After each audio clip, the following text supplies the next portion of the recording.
Well, good evening. Thank you for having me. I extend my thanks to Reverend Tim for inviting me. But before I start, I just would like to say a personal note of thanks to John and the chapel choir. It's very exciting to see that the chapel choir has begun again and 5 strong and willing participants up there this evening. Well done, everyone. Well done. It's nice to see. Thank you. So when Reverend Tim asked me to speak, I had 2 immediate thoughts. The first was that my grampy, the Baptist minister, would be very proud to hear that I was speaking in chapel. And the second was total panic. What the heck would I talk about? See, I'm used to singing, to sharing my emotions and telling my story through the words and the music that others have created. I know how to do that. I've trained how to do that. That feels much more comfortable. This is very scary. So eventually I thought, I really only have one story that I'd like to tell. And so tonight I will speak about my personal story of September 11th, 2001. A day that for most people has significant meaning, but for Michael and myself, living in New York City at the time, was indeed life-changing. You have no doubt heard that September 11th, 2001 was a bright and clear and amazing September day, not unlike the days we've been having lately. What a beautiful fall morning, everyone remarked. The sunlight was bouncing off the windows. The city glistened and sparkled. It was truly that wonderful a fall day. We were excited for September 11th, as this was the day we had been waiting for 4 weeks. We had purchased our very first truckload of new furniture, and it was being delivered that morning. We had never owned anything ourselves before. This was a milestone, a real bedroom set, a real couch, love seat, and a real entertainment unit. We were so grown up. It was also a very important day for me. It was the very first day of classes that I started at the Juilliard School. Although I had lived in New York for 3 years already, it was going to be a new experience and an exciting change to be attending the Juilliard School of Music. So already, September 11th, 2001, pretty monumental for us. I was at home waiting for that furniture, watching Regis and Kelly, and getting ready for school. When the TV stopped showing Kelly's pretty face and immediately switched to the live happenings downtown, local New York broadcasters immediately on their toes in New York City. This was before it went national. Those live New York broadcasters didn't have any idea what they were supposed to do, but all of a sudden it was thrown to them. For Mike, the day appeared a bit different. He was on his way to work and had already left. He was at one of the furthest subway stops north of the island. This subway stop was above ground, and when he came up onto the street at 8:45 to catch his bus to his office, people were just starting to talk about the drama downtown. Once he made it to the office, he realized the profundity of the events. I became obsessed with the events on television and at the same time began frantically trying to reach out to my family.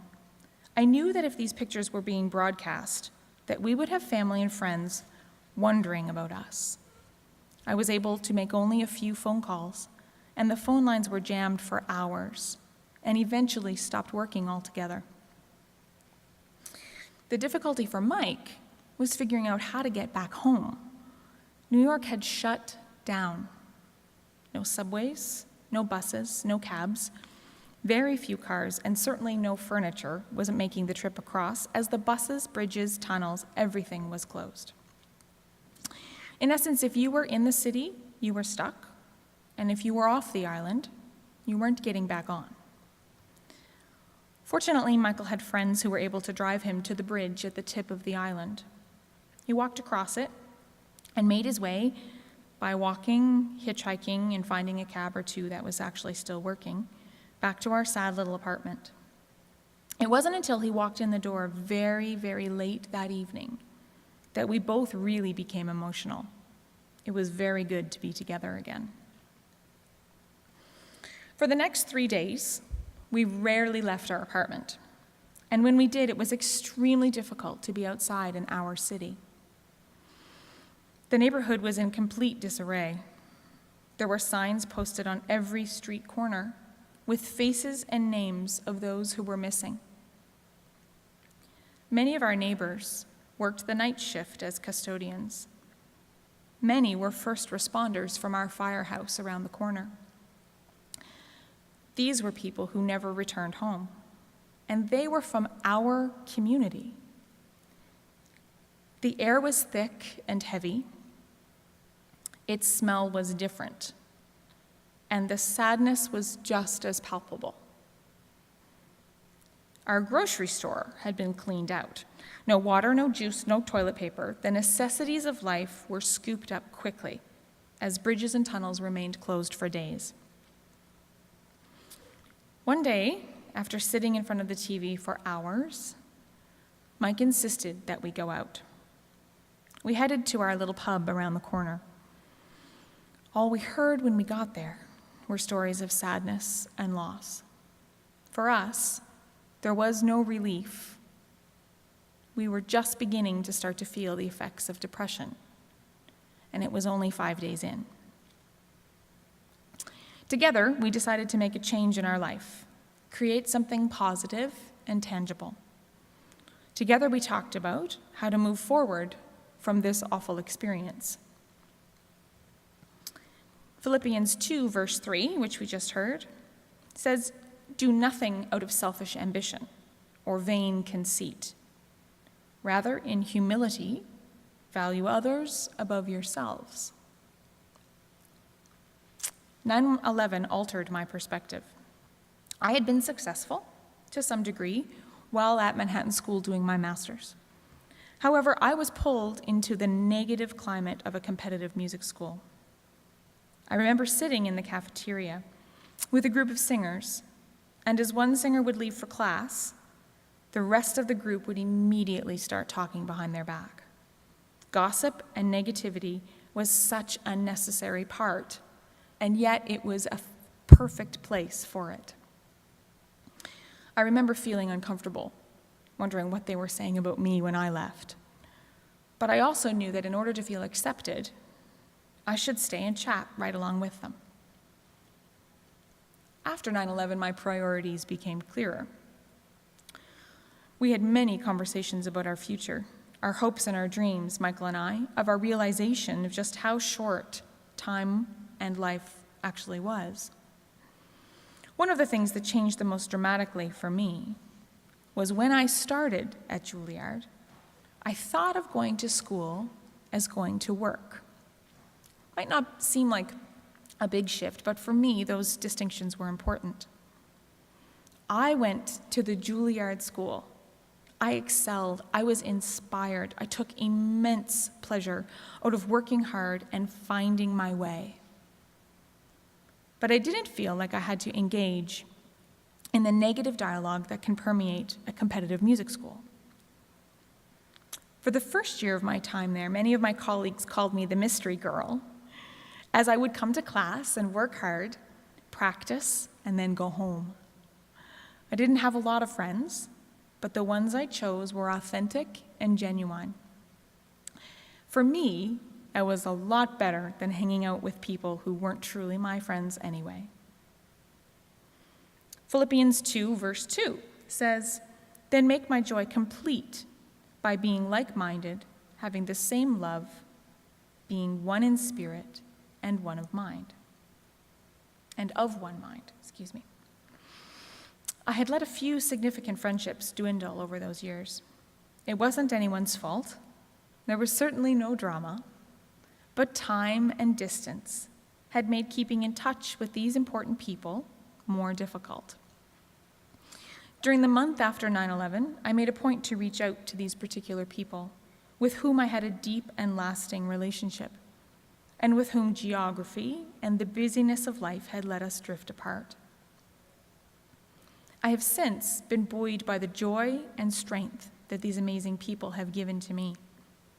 These are the people that I wanted to be spending my energy on, not those with negative energy that sapped my spirit and my strength. Recognizing this difference has been one of the most powerful lessons that 9/11 taught me. New York City also has many stories to share. One day, while riding the subway in early October of that year, a man in construction gear got on. It was early morning, but somehow our subway car was not full. I don't know how that's possible. He sat looking weary and tired. He closed his eyes. The woman next to him gently asked him if he was going to work on the pile. He said yes, and that he'd been there almost every day since they called for help in the middle of September. See, the city realized, once it was no longer a rescue effort, that it needed people with trade skills. So the request went out to engineers, construction, plumbing, woodworking, etc., anyone who would offer their time on the site. The hours of hard labor were taking its toll on the first responders, and quite often the skills that were needed required others to help.